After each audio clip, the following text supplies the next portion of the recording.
दुनिया के अमीर लोगों की अय्याशी का जो ठिकाना है, आज क्राइम तक आपको उस आइलैंड के बीच में और उस कमरे तक लेकर जाएगा। बकायदा कैमरों के जरिए हम दिखाएंगे उस आइलैंड की एक एक बारीकियां, जहां पर अमीर लोग अय्याशी करते थे, छोटी बच्चियों के साथ यौन शोषण होता था। वो असल में दिखती कैसी है?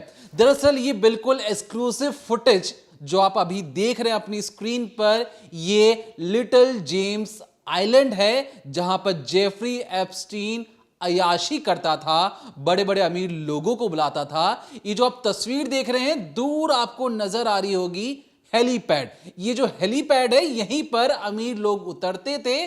उसके बाद जिस तरीके से कैमरा पैन होता है और पैन होने के साथ वो सीढ़ियां चढ़ते हुए स्विमिंग पूल के पास आकर पहुंचता है। ये जो स्विमिंग पूल आप देख रहे हैं, यहां की भी कुछ ऐसी ऐसी तस्वीरें हैं जो जारी हुई हैं, जहां पर बिल क्लिंटन कई लड़कियों के साथ नजर आए हैं। बिल क्लिंटन कौन? तो अमेरिका के राष्ट्रपति हैं, अमीरों की सूची में टॉप लेवल पर आते हैं। और कुछ इसी पूरे इलाके में अमीरों का जमावड़ा लगता था, पार्टीज होती थी, अय्याशियां होती थी। और उन्हीं की जो तस्वीरें हैं, कुछ सालों के बाद बाहर आने लगी हैं। और जो चीजें बाहर आ रही हैं, उसे देखकर हर किसी के होश उड़ गए हैं कि अमीरों की कुछ इस तरीके की जिंदगी, जो ऑन कैमरा तो बहुत अपने आप को बहुत अच्छा दिखाते हैं, लेकिन जैसे ही कैमरा बंद होता है, उनकी काली दुनिया, अयाश वाली दुनिया हर किसी के मुंह पर एक मानो तमाचा है। अब आपने ये जो पूरा लॉन वाला एरिया देख लिया, या स्विमिंग पूल वाला एरिया देख लिया कि किस तरीके से वहां पे एक स्टैचू लगा हुआ है। दिन का समय है, रात में तो यहां पे चकाचौंध रहती है। और अब लेकर चलते हैं आपको कमरे के अंदर। ये जो आप कमरे के अंदर की जो तस्वीरें देख रहे हैं, बिल्कुल साफ सुथरा डबल बेड का एक लगा हुआ है। और हर एक जो सामान है इसमें ऐशो आराम के रखे गए हैं। और इन्हीं कमरों के अंदर कहा जाता है कि जेफरी एप्स्टीन अपने क्लाइंट्स को, अमीर लोगों को यहां पर बुलाता था और कहता था कि आपके लिए जो आपको पसंद हो, आप इन्हें पसंद कर कर अपने अपने कमरे में लेकर जा सकते हैं। क्योंकि यहां पर ना ही कोई मीडिया है, ना ही कोई कैमरा है जो आपकी कोई प्राइवेट तस्वीरों को खींचकर वायरल कर देगा। बाथरूम देखिए, शीशे देखिए, जो पीली जो लाइट है उसी देखिए। आपको देखकर समझ में आएगा कि इस आइलैंड में पहुंचने वाले लोग कितने ज्यादा अमीर थे और उनकी अय्याशियों का किस कदर ख्याल रखा जा रहा था। अब बात करते हैं कि जो आपने जो सारी तस्वीरें देखी, अच्छी से आप देख के समझ चुके होंगे कि कितना बड़ा ये विला था या कोठी थी। लेकिन आपको सैटेलाइट इमेज के जरिए अब दिखाते हैं कि असल में ये जो टापू है, ये जो आइलैंड है, ये जो स्विमिंग पूल है, कहां पर है। दरअसल अब आप अपनी स्क्रीन पर सैटेलाइट वाली जो इमेज देख रहे हैं या वीडियो देख रहे हैं, उसे आप ध्यान से देखिए और समझिए। ये जो मैं कर्सर से जो घुमाकर आपको दिखाना चाह रहा हूं, ये असल में अमेरिका है, जहां का जेफरी एप्स्टीन रहने वाला है। लेकिन जेफरी एप्स्टीन ने अपने क्लाइंट्स के लिए बीच समंदर में एक टापू खोज निकाला। अब उसे लगा कि यहां पर अमेरिकियों के बीच में रहकर कैमरा उन्हें घूर सकते हैं, देख सकते हैं। तो उन्होंने अपने क्लाइंट को खुश करने के लिए, सोचिए अमेरिका से लगभग कितनी दूरी पर, ये जो हम जूम करते हुए जा रहे हैं, यहां पर आपको दिखेगा यूएस वर्जिन आइलैंड, मतलब अमेरिका का ही हिस्सा है। इस आइलैंड को अगर आप और जूम करेंगे तो आपको नजर आएगा लिटिल जेम्स आइलैंड। ये जो आइलैंड है, इसी आइलैंड में बीच समंदर के अंदर अय्याशी का ठिकाना बना हुआ था। जब हम इसे और जूम करते हुए चले जाते हैं तो आपको नजर आएगा वही विला, वही हेलीपैड जो आपको वीडियो में दिखाई दिया था। मैं अपने एडिटर से कहूंगा कि इसको दो हिस्सों में कर कर आपको दिखाए और समझाने की कोशिश करे कि किस तरीके से जो आप हेलीपैड देख रहे हैं, यही हेलीपैड यहां पर भी मौजूद है। और ये जो स्विमिंग पूल वाला जो आप इलाका देख रहे हैं, ये वीडियो में भी वही इलाका है। तो जेफरी एप्स्टीन ने इस इलाके को खास तौर पे चुना कि अमेरिका के मेन लैंड से काफी ज्यादा दूर हो और वहां पे जो भी कोई काम करे, ना मीडिया वाले पहुंच पाए, ना ही कोई कैमरा वहां पर पहुंच पाए। आज आपको उस विला की, उस आइलैंड की बारीक से बारीक डिटेल बताएंगे और बताएंगे इस डिकोडिंग क्राइम के जरिए कि किस कदर अमेरिका पूरी दुनिया के सामने भारत को वार्निंग देता है कि आपका लोकतंत्र मजबूत नहीं है, आपके यहां ये चीजें हो रही हैं, गलत हो रहा है। खुद अमेरिकियों के अंदर, खुद अमेरिकी राष्ट्रपतियों के जब नाम इस तरीके से सामने आते हैं तो अमेरिका ने चुप्पी साध ली है।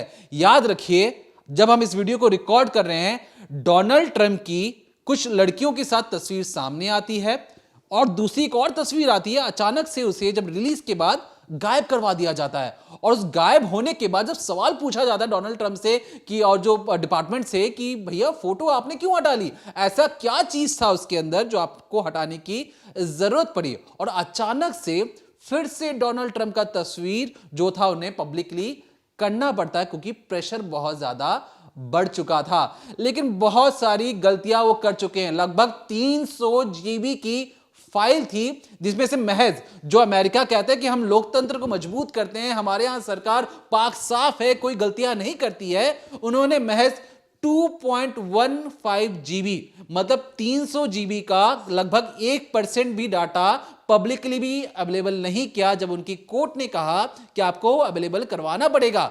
बावजूद इसके ठेंगा दिखाते हुए लोकतंत्र को अमेरिकी सरकार ने उनके लोगों को बेवकूफ बनाया और अब तक कोई भी जो फोटोज और वीडियोज साफ तौर पे सामने नहीं आए। सिर्फ बिल क्लिंटन की तस्वीर दिखा दी गई है और दिखा दिया गया है कि वो लड़कियों के साथ है, लेकिन डोनाल्ड ट्रंप की बहुत सारी बातें अब तक पर्दे के पीछे हैं। क्या क्या वो कहानी है आज तफसील से जानेंगे, क्योंकि इस कहानी में थोड़ी सी लंबी हो सकती है, लेकिन आप जानेंगे कि जेफरी एप्स्टीन बस एक मोहरा था, चला उसे कोई और रहा था। कठपुतली कौन है, कौन किसी उंगलियों में नचा रहा था, बात करेंगे जेफरी एप्स्टीन की काली दुनिया के बारे में और उसकी जो मौत जो एक रहस्यमयी बन चुकी है। हमने 11 घंटे का footage minute by minute, second by second देखा है और तब आपके सामने हम बैठे हैं और बताएंगे कि अमेरिकियों की जो सबसे अमीर लोग हैं उनकी अंदर की कहानी असल में क्या है।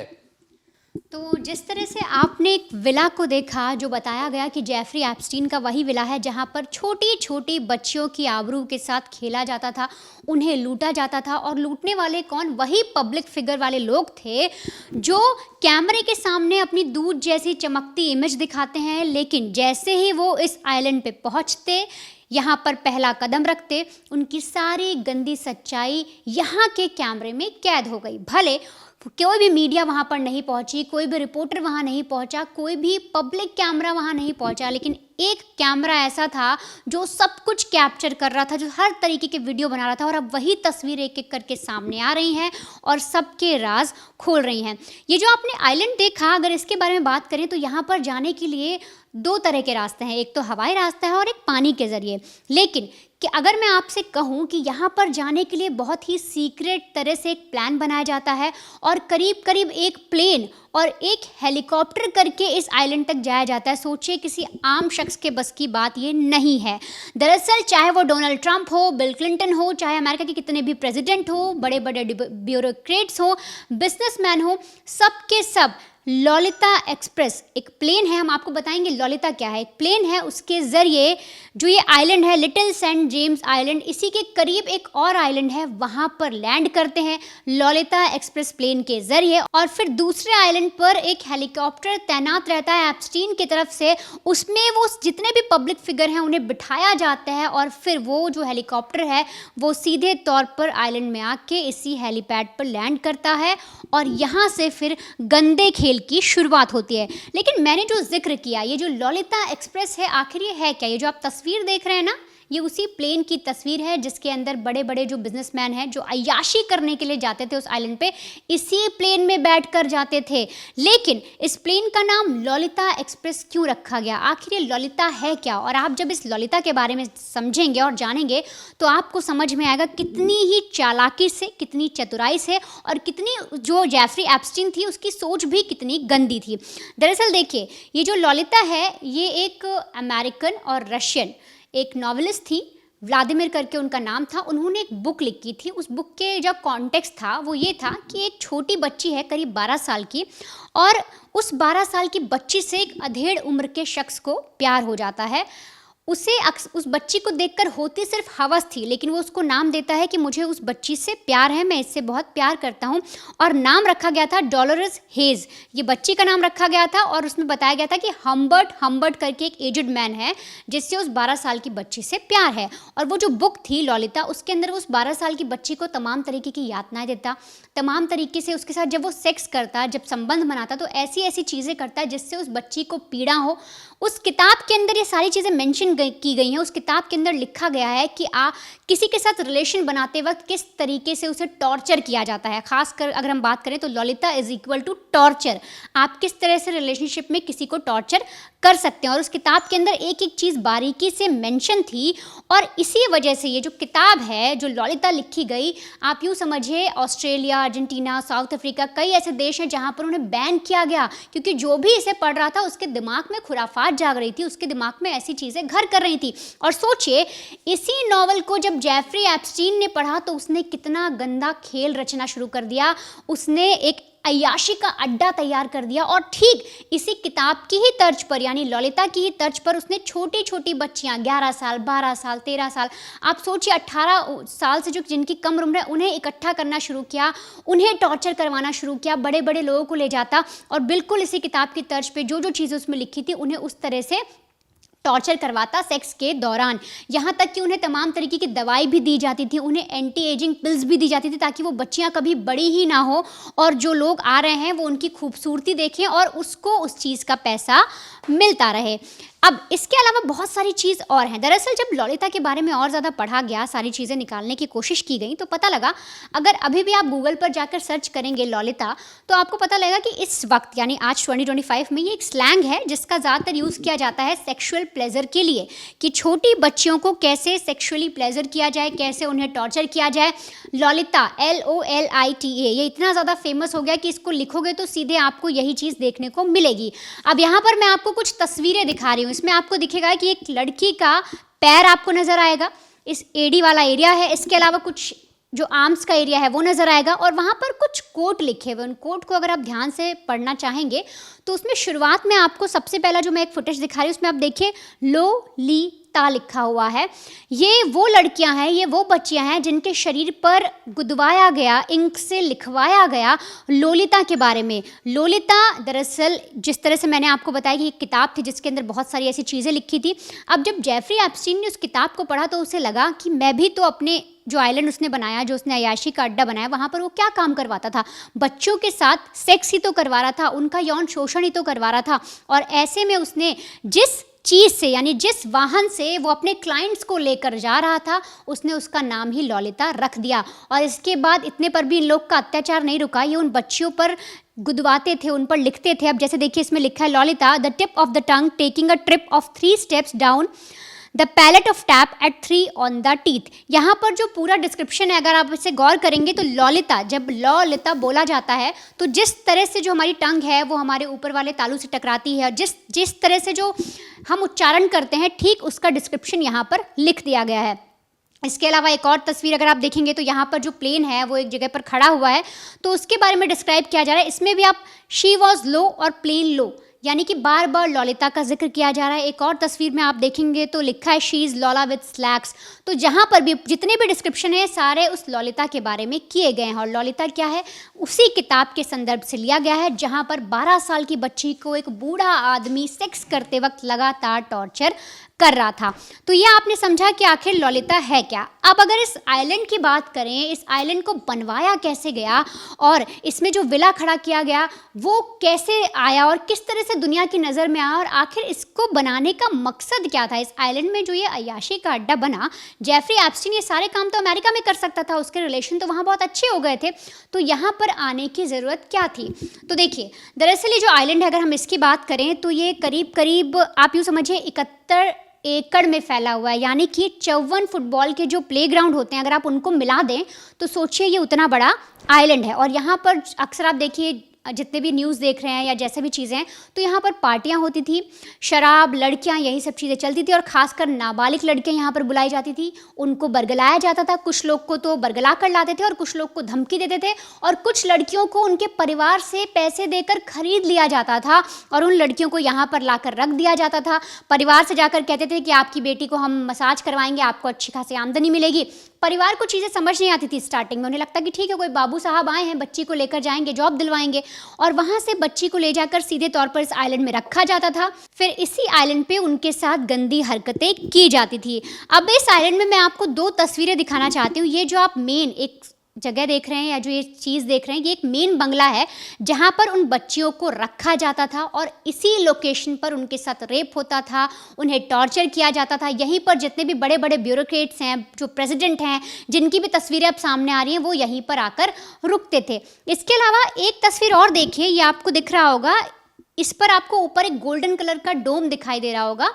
ये जो जगह थी ये फ़िलहाल ध्वस्त हो गई 2017 में, लेकिन अगर इसकी बात करें तो यहाँ पर जितने भी जो बड़े लोग आते थे उनके लिए क्लब, जिम, जो भी उन्हें एक्स्ट्रा सुविधाएं प्रोवाइड की जा सकती थी वो यहाँ पर दी जाती थी। बच्चियाँ अलग रखी गई हैं, लेकिन ये एरिया सिर्फ उस चीज़ के लिए था।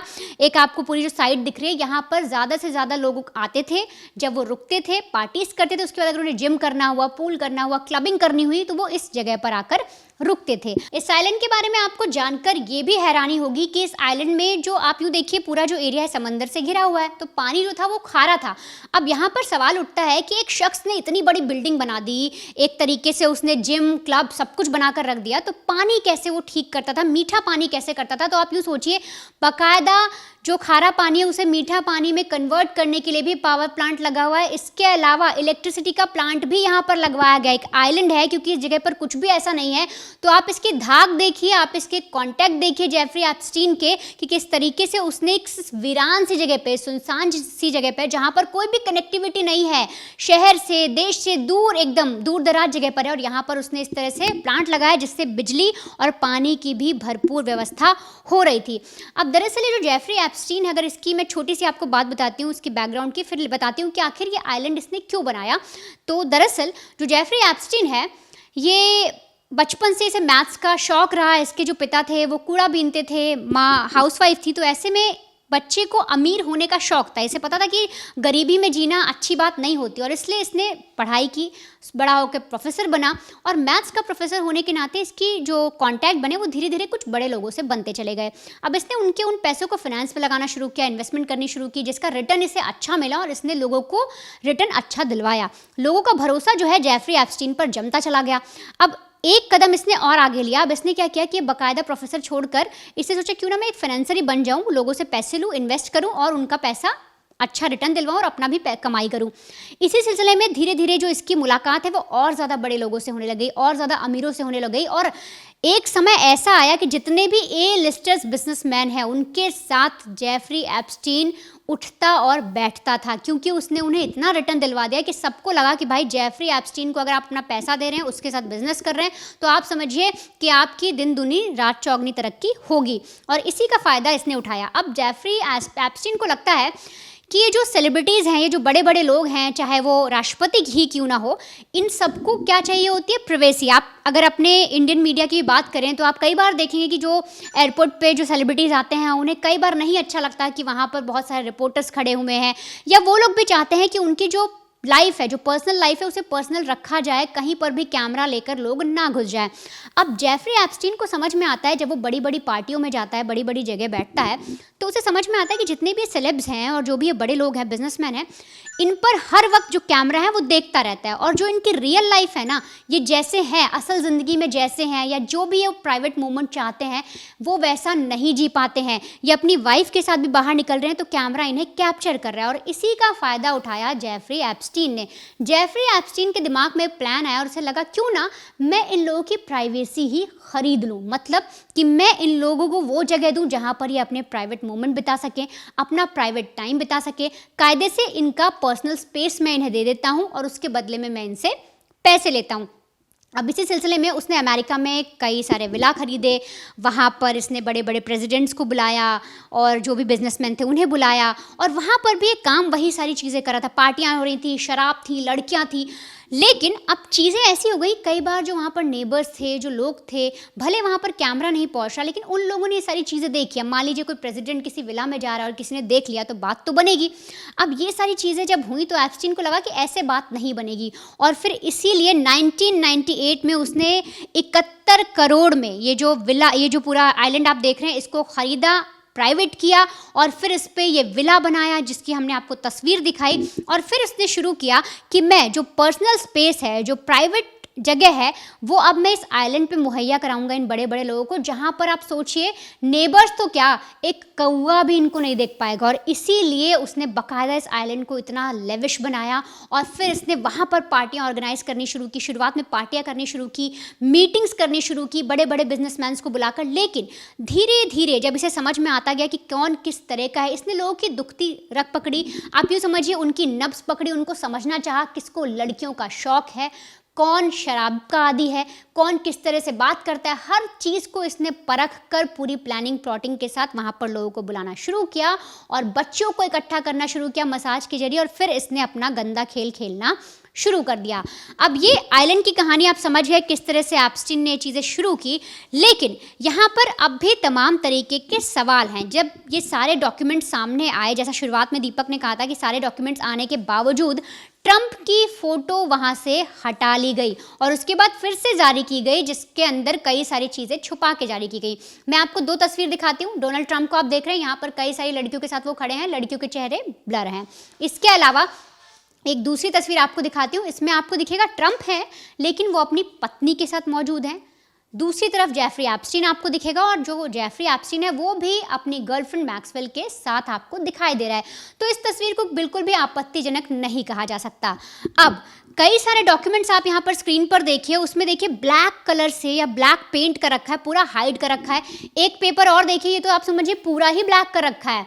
अब जिस फाइल के बारे में बात हुई थी, वहाँ के पार्लियामेंट में कहा गया था कि भाई ये जो फाइल है अब सामने आनी चाहिए, ट्रांसपेरेंसी होनी चाहिए। खुद डोनाल्ड ट्रंप ने साइन किए थे। अब जब वो फाइल सामने आ रही है तो बिल्कुल भी ट्रांसपेरेंसी नहीं है, ज़ीरो ट्रांसपेरेंसी उसमें देखने को मिल रही है। और तो और सारे पन्ने काले कर रखे हैं, यहाँ तक कि डोनाल्ड ट्रंप की जो फोटो है उसको भी डालकर दोबारा से वापस लिया गया और फिर दोबारा डाला गया, कुछ चीज़ें छुपाकर सिर्फ बिल क्लिंटन की तस्वीर सामने आई। अब इसमें जब वहाँ के अधिकारियों से पूछा गया, ऑफिशियल से पूछा गया, तो उन्होंने साफ कहा कि देखिए ये जो पूरा केस है आप सब समझते हैं कि बच्चों के साथ शोषण हो रहा था, तो ऐसे में हम विक्टिम, जो लोग इसका शिकार हुई हैं, जो बच्चियां इसका शिकार हुई हैं, हम नहीं चाहते कि उनकी आइडेंटिटी सामने आए, वो बदनाम हो या उनकी फैमिली में किसी तरीके से प्रॉब्लम आए। अब आप मुझे ये बताइए, अगर ये पेज है और इसमें 12 जगह उन बच्चियों का नाम लिखा है, या मान लीजिए एक तस्वीर उस बच्ची की है, तो क्या सिर्फ वो उतना सा पार्ट ब्लर नहीं हो सकता, या सिर्फ वो उतना सा पार्ट ब्लैक नहीं हो सकता? पूरे पेज को ब्लैक क्यों किया गया? क्या चीज़ें छुपाई जा रही हैं? ये जो अमेरिका है ये भारत के मुद्दों पर तमाम तरीके से दखलंदाजी करता है, चाहे वो पाकिस्तान का मैटर हो। लेकिन जब ऐसा कोई मैटर है जिसमें खुद डोनाल्ड ट्रंप सामने आ रहे हैं, उनका नाम सामने आ रहा है और बाकायदा भरपूर उनकी तस्वीरें सामने आई और वो हटा ली जाती हैं, और फिर बाद में इस तरह से ढकोसला किया जाता है कि भाई हम तो इसलिए हटा रहे हैं क्योंकि विक्टिम्स हैं। तो विक्टिम कितनी जगह है? क्या पूरे पेज पे सिर्फ विक्टिम का नाम है? तो इसका मतलब ही नहीं बनता, क्योंकि ये जो पूरी फाइल है इसमें तमाम तरीके से गुनहगारों के नाम हैं और उन गुनहगारों के नाम सामने आने चाहिए जिनने उन बच्चियों का शोषण किया, क्योंकि ये मामला तब तक दबा था जब तक बच्चियां सामने नहीं आई। जब एक एक बच्ची सामने आ रही है, अपनी आप बीती बता रही है, वो बता रही है किस तरह से जेफरी एप्स्टीन ने उनके साथ किया, किस तरह से वहाँ पर जो बड़े लोग आ रहे थे उन्होंने किया, तो ऐसे में उन गुनहगारों के नाम सामने आने चाहिए, उन्हें सज़ा भी मिलनी चाहिए।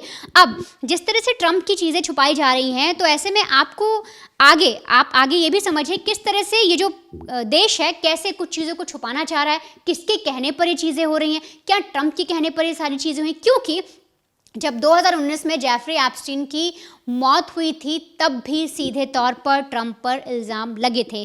क्यों लगे थे, क्या है वजह, उसका भी आप पूरा निष्कर्ष इस पूरे डिकोडिंग क्राइम में समझ जाएंगे। किस तरीके से जब जेफरी एप्स्टीन अपनी ही सेल के अंदर मरा पाया जाता है, FBI के द्वारा कहा जाता है कि भाई उसने तो मौत को गले लगा लिया, उसके साथ एक हादसा हो गया, जबकि वहाँ पर कोई ऐसा कपड़ा मौजूद नहीं था। उसके बावजूद किस तरीके से एक मर्डर, यूँ समझिए एक पूरी कॉन्स्पिरेसी बनाई गई और ट्रंप पर इल्ज़ाम भी लगे, और पूरी कहानी आपको समझ में आएगी कि उस जेल में उस दिन हुआ क्या था।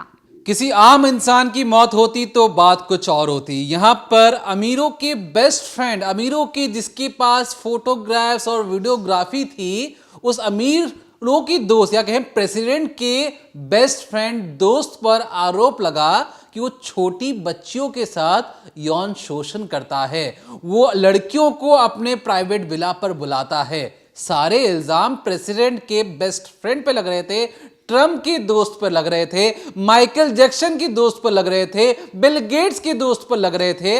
और ऐसे में अचानक से उस अमीरों की दोस्त की मौत हो जाती है। एक ऐसी मौत जिस पर आज भी जो अमेरिका कहता है कि हम बिल्कुल ट्रांसपेरेंट इन्वेस्टिगेशन करते हैं, उन्होंने जिस तरीके से एप्स्टीन फाइल में जब डॉक्यूमेंट्स रिलीज किए तो काले पन्नों की स्याही तो उन्होंने पूरी ऐसे लेप दी कि भाई तुम क्या ही पढ़ोगे एक लाइन, हम तो तुम्हें 64 पेज में से 60 पेजों पर तो हमने कालिक पोत रखी है, क्या ही पढ़ लोगे। और जब यही बेस्ट फ्रेंड की जो मौत होती है तो सवाल खड़े होने बनते हैं। हमने क्या किया, जब हमें पता लगा कि एप्स्टीन फोटोज खींच रहा है, वीडियो खींच रहा है, तो हमारे मन में भी सवाल था कि एक ऐसा शख्स अचानक से किसी की फोटो और वीडियोस क्यों बनाएगा। बात करेंगे उस पर, लेकिन आपको बता दें जेफरी एप्स्टीन की 2019 में मौत हो जाती है, जिसके बारे में हमने बात किया, जिसके विला के बारे में बात किया, जो अमीरों को, राष्ट्रपतियों को, Michael Jackson, Bill Gate, Bill Clinton, Trump की बीवी, हर किसी को अपने विला पे बुलाता था, उसकी मौत हो जाती है। कैसे मौत होती है? देखिए, जेफरी एप्स्टीन को पहली बार, क्योंकि अय्याशियों का जो उसका सिलसिला था तो थमने वाला था नहीं, 2005 में वहां से एक भागी हुई लड़की पहली बार रिपोर्ट दर्ज कराती है कि जेफरी एप्स्टीन ने मेरे साथ यौन शोषण किया, मैं नाबालिग हूं, 15-16 साल की हूं और अक्सर 2-3 साल से मेरे साथ गंदी गंदी हरकतें करता है, बाहर से अपने दोस्तों को बुलाता है। वो दोस्तों को नहीं पहचानती थी, उसे जैसा बताया जाता था वो सारे काम वो क्या करती, क्योंकि उसकी अपनी जान की परवाह भी थी। जेफरी एप्स्टीन प्रेसिडेंट का दोस्त, उसका कोई क्या बिगाड़ लेगा। 2005 की जो बात थी, 2008 आ जाता है, कोई सजा नहीं होती है अगले 3 साल तक। सोचिए, एक बच्ची ये कह रही है कि इन अंकल ने मेरे साथ गलत किया, प्रूफ दिखाती है, लेकिन बावजूद इसके अमेरिका अपने आप को अपने ही घमंड में चूर, उसे तो सबको लगता है कि अरे ये सब आम बात है। फिर 2008 में जब पहली बार कोर्ट में सुनवाई होती है, जेफरी एप्स्टीन को सजा दी जाती है। कितने महीनों की? 11 महीने। छोटी बच्चियों का यौन शोषण करने वाला, उसे अपने प्राइवेट आइलैंड में किडनैप करके ले जाने वाले शख्स को अमेरिका, जो महान देश बोलता है, अंदर से खोखला देश, दीमक लगा हुआ देश, उसमें 11 महीने की सजा जेफरी एप्स्टीन को होती है। 11 महीने बाद वो फिर से बाहर आता है और फिर से अपनी काली दुनिया और काला साम्राज्य बढ़ाना शुरू कर देता है। अभी जो सारी बातें हैं, उसने अपने आइलैंड पे बेहताशा पैसे खर्च कर रखे थे, हर रोज वो कुछ ना कुछ वहां पे कंस्ट्रक्शन करवाता था, और कंस्ट्रक्शन भी कहां से करवाता था, जो पास का आइलैंड भी हो बहुत ज्यादा दूर है, वहां से जहाज में माल भरकर आता था, वहां उतारा जाता था। लेबर जो सबसे कम, मान लीजिए 70 से 80 स्टाफ तो वहां पे खिदमत के लिए हमेशा तैयार रहते थे। सोचिए, आपकी घर के बगल में ग्रोसरी या सब्जी वाला ना मिले तो आपकी मम्मी पापा तो परेशान हो जाए। उस आइलैंड में हेलीकॉप्टर प्लेन से सब्जियां आती थी, और सब्जियां ही नहीं, खाने पीने के हर एक रसद, दारू, जो उनके लिए ड्रग्स, हर एक चीज उस आइलैंड में मुहैया करवाई जाती थी, और जेफरी एप्स्टीन के बदौलत। अब चीजें क्या होती हैं, दरअसल जेफरी एप्स्टीन 2008 में जब जेल से बाहर आया, तो 2009 में जब जेल से बाहर आता है, तो अचानक से 2017 में लगभग उसकी किस्मत ठीक ठाक चल रही थी, 7-8 साल, फिर उसकी किस्मत फिर से उल्टे मुंह खाती है। और 2017 में मी टू मूवमेंट, मतलब जितनी भी लड़कियों पर यातनाएं की गई थी, जेफरी एप्स्टीन ने जिन जिन लड़कियों का यौन शोषण किया था या करवाया था अपने रिच दोस्तों के जरिए, वो लड़कियां फिर से सामने आती हैं, एक मूवमेंट चलाती हैं, हैशटैग चलाती हैं। उसके बाद जेफरी एप्स्टीन को फिर से गिरफ्तार कर लिया जाता है। गिरफ्तारी के बाद ये जो आप फुटेज देख रहे हैं अपनी स्क्रीन पर अभी, ये जो फुटेज है, ये FBI, federal bureau of investigation, जिस तरीके से हमारे यहाँ CBI है, वैसे वहां पर FBI है, जो एक तरीके से जांच पड़ताल या जो फाइनेंशियल फ्रॉड जो होता है, उन सारी चीजों पर इनकी निगरानी रहती है। और इन्हीं की जेल में, नॉर्मल जेल नहीं थी, ये FBI की जेल है, जहां पर जेफरी एप्स्टीन को रखा गया था। अब इस जेल में जो FBI की जो जेल होती है वहां पर देखिए, जो अमेरिका की जेलों को माना जाता है कि सबसे सुरक्षित जेलों में से एक है, यहां पर कैदियों का कोई कुछ बिगाड़ नहीं सकता है। इस जेल में इस चीज को सुनिश्चित किया गया था कि जेफरी एप्स्टीन कभी भी अगर अपनी मौत को गले लगाना चाहे भी तो वो कोई भी ऐसी हरकत ना कर पाए जिससे उसकी मौत हो जाए। बकायदा जेफरी एप्स्टीन की इस फुटेज में, बल्कि 11 घंटे का फुटेज है ये, 11-12 घंटे का, जब उन पर आरोप लगा FBI वालों को कि तुमने तो मरवा दिया। तो हम जब इस फ्रेम को देख रहे थे तो हमें क्या पता लगा, 11 घंटे का फुटेज है, जो मैं आपको लबो बता देता हूं उसमें हुआ क्या। दरअसल सेल के अंदर, जिस जेल के अंदर उसे रखा गया था, जिस कमरे के अंदर रखा गया था, कपड़े इस तरीके से नहीं थे कि वो फांसी या कोई भी तरीके से अपनी जान ले सके। पहली चीज सुनिश्चित की गई। दूसरी चीज, जो गार्ड है, जो आपको बीच बीच में यहां से आते जाते हुए नजर आएंगे, इन गार्ड की ड्यूटी क्या थी कि हर एक आधे घंटे में आप जेफरी एप्स्टीन का दरवाजा खोल के देखोगे कि जेफरी एप्स्टीन सो रहा है, जाग रहा है, क्या कर रहा है। ये सारी चीज सुनिश्चित करनी थी। फिर दरवाजा बंद कर आपको अपने उस जगह पर आ जाना था। ये जो 11 घंटे का जो CCTV फुटेज है, जब हम इसको देख रहे थे तो 3 बार 3-3 मिनट के लिए CCTV जो ब्लैंक हो गया।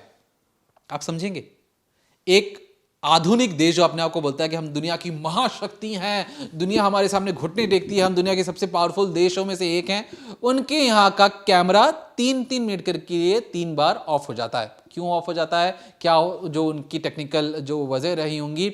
जो गार्ड्स थे, जिन्हें हर आधे घंटे में जाकर जेफरी एप्स्टीन को देखना था, वो छोड़ते हुए तो नजर आते हैं, लेकिन उन्हें आ जाती है देर रात नींद। अब नींद आ जाती है तो जिस तरीके से वो कहते हैं कि भ्रष्टाचार दूसरी दुनिया में, अमेरिका में तो भ्रष्टाचार है ही नहीं, तो वहां पर जो गार्ड लॉग बुक में जाके लिखते हैं कि जेफरी एप्स्टीन तो ठीक ठाक सही सलामत है, बल्कि जेफरी एप्स्टीन की मौत बहुत पहले ही हो चुकी होती है। तो नींद में जब वो जागते हैं तो वो लिख देते हैं। जो चौथी, जो हम दोनों को जो थोड़ी सी खटकी, वो ये लगी कि सोचिए, इतना पावरफुल देश, ज़्यादा पुराना मामला है कि 2019 का मामला है, आप कैमरे का पोजीशन देख रहे हैं।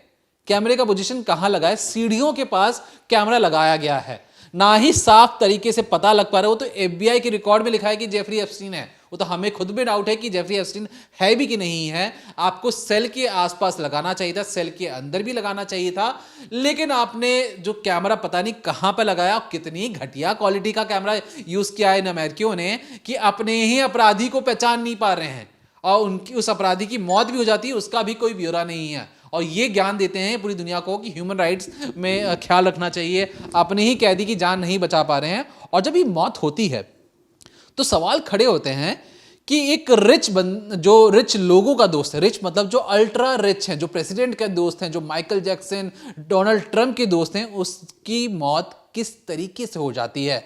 अब यहां पर जब हम जिसकी जांच पड़ताल कर रहे थे तो हमने एक CNN का वहां का चैनल है, उसका एक इंटरव्यू सुन रहे थे। उसमें कहा गया, डोनाल्ड ट्रंप कहते थे कि अरे देखिए, मेरी तो जेफरी एप्स्टीन से कोई दोस्ती नहीं है, मैं कभी भी उस बीच पर नहीं गया हूं। शायद नहीं गए हों, लेकिन उनकी कुछ चीज़ें उस आइलैंड से मिली हैं। जो आप तस्वीर देख रहे हैं, ये तस्वीर है एक कॉन्डम की, डोनाल्ड ट्रंप का इसमें फोटो बना हुआ है, रेट लिखा है $4.5, लगभग आप इसको समझिए 450 या 500 रुपए के आसपास की ये चीज़ बताया गया है। और इसमें लिखा गया है आई एम ह्यूज, मैं बहुत बड़ा हूं।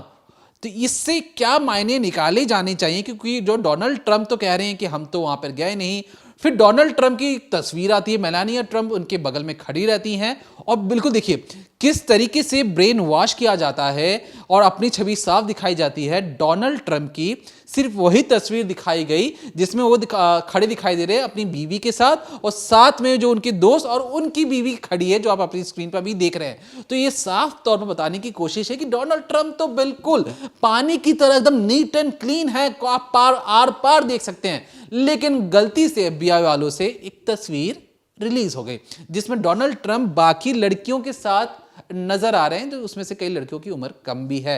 अब तस्वीरें तो कुछ इस तरीके से हैं कि जो जितने भी रिच लोग हैं वो लड़कियों के जांघों के ऊपर सोकर फोटो खिंचवा रहे हैं, न्यूड होकर, मतलब नंगे होकर वो स्विमिंग पूल में लड़कियों के साथ नाच रहे हैं, खेल रहे हैं। तो ये जो सारी जो चीज़ें हैं वो आपने तमाम अब तक देख ली होगी। जेफरी एप्स्टीन फाइल में आपको हर तरीके से जो फोटोज़ और वीडियोज़ आ चुके हैं बाहर।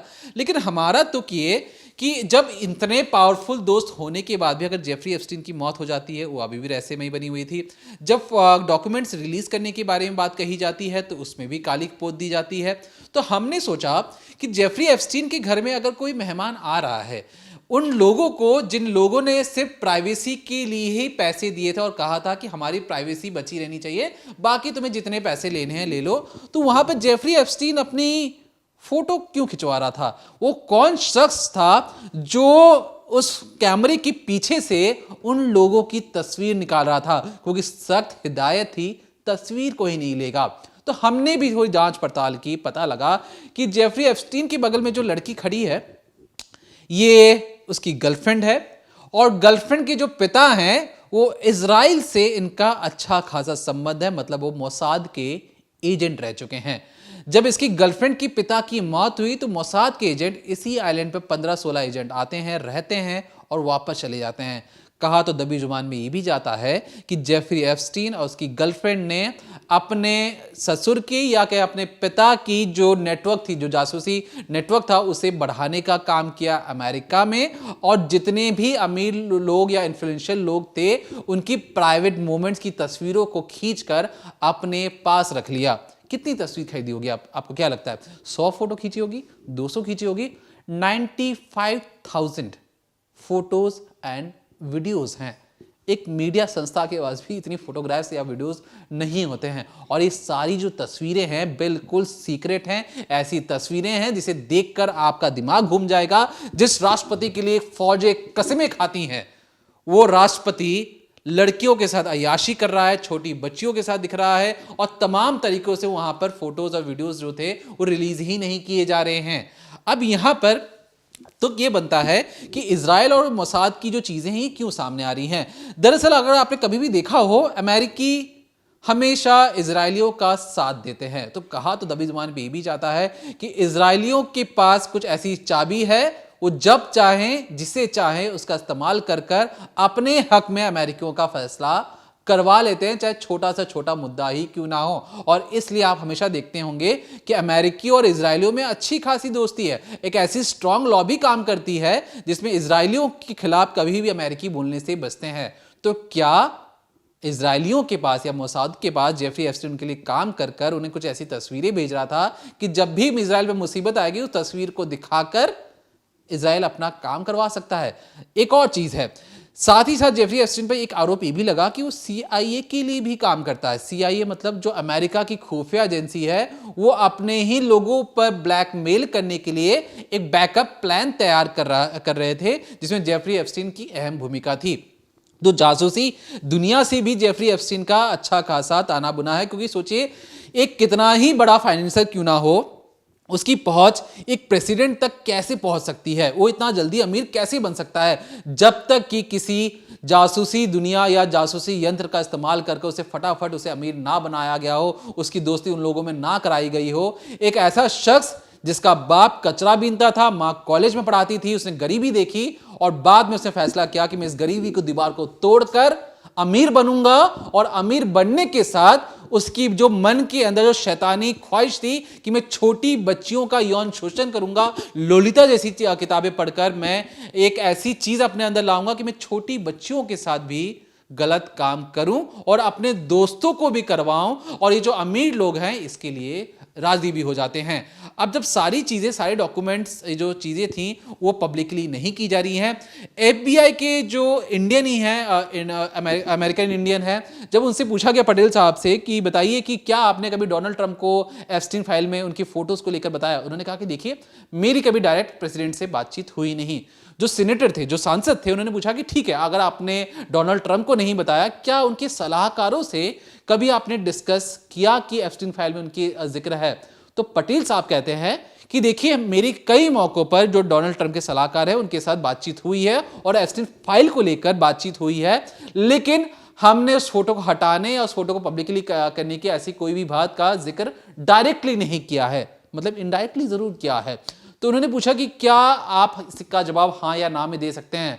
जो पटेल हैं उन्होंने कभी भी सीधे तौर पर ना हाँ बोला ना बोला, और इसलिए आपने देखा होगा कि सिर्फ और सिर्फ बिल क्लिंटन की तस्वीरें आई हैं, बाकी किसी और की तस्वीर नहीं आई है। बिल गेट्स की एक तस्वीर आती है एक महिला के साथ, अब ना जाने वो क्या था क्या नहीं था, बाकी कोई और तस्वीर रिलीज ही नहीं की जाती हैं। और वैसा देश जब दूसरी दुनिया को या दूसरे लोगों को ये उपदेश दे कि आप अपने यहाँ के लोकतंत्र को सही करो, हमारे आप पर नजर है, आपके यहाँ ह्यूमन राइट्स की दिक्कत है, अपने ही गिरेबान में झांक के देख लें। जो आपके राष्ट्रपति जो थे, पूर्व राष्ट्रपति, जो आपके अमीर लोग हैं, उनकी जो चीजें अब तक सामने नहीं आ पा रही हैं। एक ऐसा जो मौत का जो मामला था, आपने उसको एक तरीके से रहस्यमय बनाकर एक तरीके से पर्दे के नीचे डाल दिया, दफन कर दिया, और अब भी रह के जब वो चीजें बाहर आ रही हैं तो हर किसी के मन में दुखदुखी लगी हुई है, कहीं उनका नाम सामने ना आ जाए। और जिसके हाथ में सत्ता, उसके हाथ में चाबी, वो अपनी फोटोज और वीडियोस को वहां से हटवा लेता है, लेकिन ना चाहते हुए भी पब्लिक प्रेशर में, कोर्ट के प्रेशर में, सांसदों के प्रेशर में कुछ फाइल उन्हें रिलीज भी करनी पड़ रही है, और रिलीज भी काले स्याही के साथ की जा रही है। तो फिलहाल के लिए हमारी कोशिश थी कि आपको बताने की कोशिश करें कि जेफरी एप्स्टीन असल में कौन था, उसकी प्राइवेट जिंदगी कैसी थी, कितनी जल्दी उसे मुनाफा कमाया, जासूसी दुनिया से उसका क्या कनेक्शन था, उसकी बीवी का क्या कनेक्शन था, कितने में उसने जमीन का जो आइलैंड था। और अभी जब हम इस वीडियो को रिकॉर्ड कर रहे हैं तो जो दोनों आइलैंड थे, लिटिल जो सेंट आइलैंड और जो ग्रेट सेंट आइलैंड, दो आइलैंड थे, 2022 में इसे नीलाम कर दिया गया। 2023 में एक वहां के बहुत अमीर शख्स ने उसे लगभग 600 करोड़ रुपए में खरीदा, और उनका कहना है कि यहाँ पे आने वाले वक्त में और रिजॉर्ट बनाएंगे। जो आइलैंड जो आपने तस्वीरें देखी वहां पे अच्छा खासा रिजॉर्ट बनाना चाहता है, क्योंकि वो आइलैंड फेमस भी हो चुका है। तो अभी की दुनिया में जेफरी एप्स्टीन तो है नहीं, लेकिन जेफरी एप्स्टीन द्वारा खींचे गए तमाम 95,000 फोटोज और जो FBI और तमाम लोगों का तर्क है कि इससे बच्चियों पर बुरा असर पड़ेगा। विक्टिम के नाम उजागर नहीं कर सकते, विक्टिम का नाम आप ब्लर कर दीजिए, सिंपल सी चीज़ है, उस पर काली स्याही लगा दीजिए, उनकी उम्र चाहे आप रहने दीजिए, उनका एड्रेस छुपा दीजिए, बाकी चीज़ें लिखने में क्या दिक्कत है। अगर वहाँ पर डोनाल्ड ट्रंप का नाम है, डोनाल्ड ट्रंप का नाम लिखिए, जेफरी एप्स्टीन का साथ उनकी दोस्ती तो उसके बारे में लिखिए, बिल क्लिंटन का नाम है तो उनका नाम लिखिए, जितने भी लोग हैं उनका नाम आप लिख दीजिए। और यहाँ पर दूसरा जो हमें जो एक चीज़ और समझ में नहीं आई कि जितने भी जो बच्चियाँ थी जिनका यौन शोषण हुआ, जब उन्होंने खुले तौर पर सामने आकर कहा, तो अब तक किसी भी अपराधी को सजा क्यों नहीं हुई जेफरी एप्स्टीन को छोड़कर? क्योंकि जेफरी एप्स्टीन बाकी सारी चीज़ें तो करवाता था, करता भी था, तो जेफरी एप्स्टीन की मौत हो जाती, उसे सजा हो जाती, बाकी उसके अमीर दोस्तों तक शायद कभी भी जो FBI और वहाँ की जो अमेरिकन पुलिस है, शायद ही कभी उनके गिराबान में हाथ डालने के सोचिए कि कल को डोनाल्ड ट्रंप जिस तरीके से प्रेसिडेंट से पहले उन पर आरोप लगा था कि पॉर्न स्टार के साथ उनके संबंध थे और फलाने बहुत सारी चीज़ें थी, उन्होंने उनके साथ जाति की, कई दफ़ा तो उन्हें कोर्ट में पेश भी होना पड़ा, चुनाव से पहले ये सारी चीज़ें थी। अब चुनाव होने के बाद किसकी मजाल की डोनाल्ड ट्रंप पर वो उंगली उठा दें, और उंगली उठाने वाले लोग भी डरते होंगे, क्योंकि अपनी ही सरकार और अपने ही राजा के खिलाफ कौन बोलता है। तो फिलहाल हमारी कोशिश थी कि अमेरिका की काली सच्चाई पूरी दुनिया तक पहुंचाने की, क्योंकि वो काली सच्चाई ऐसी है कि कागज ही काले हैं, तो इसलिए हमें उस काली सच्चाई बतानी पड़ रही है। सफेद पेज पर काली स्याही से पोत दिया गया है। तो फिलहाल के लिए हमारी यही कोशिश थी कि जेफरी एप्स्टीन से जुड़े तमाम सवालों के आपको आसान शब्दों में आपको समझा सकें, बता सकें कि असल में जेफरी एप्स्टीन कौन था, उसकी काले साम्राज्य किस तरीके से बढ़ाया, और क्या क्या उसके अमीर दोस्त उससे चाहते थे। लोलिता का मतलब हमने आपको समझाने की कोशिश की। तो हमारी कोशिश यही कि डिकोडिंग क्राइम के जरिए ऐसी ही स्टोरीज आप तक लेकर आए, आपको समझाने की कोशिश करें और बताएं कि असल में कॉम्प्लिकेटेड स्टोरीज कॉम्प्लिकेटेड नहीं होती हैं जब तक उसे आसान तरीके से आपको समझा ना दिया जाए। तो फिलहाल के लिए देखते हैं decoding crime, Monday to Friday शाम 7:30 बजे।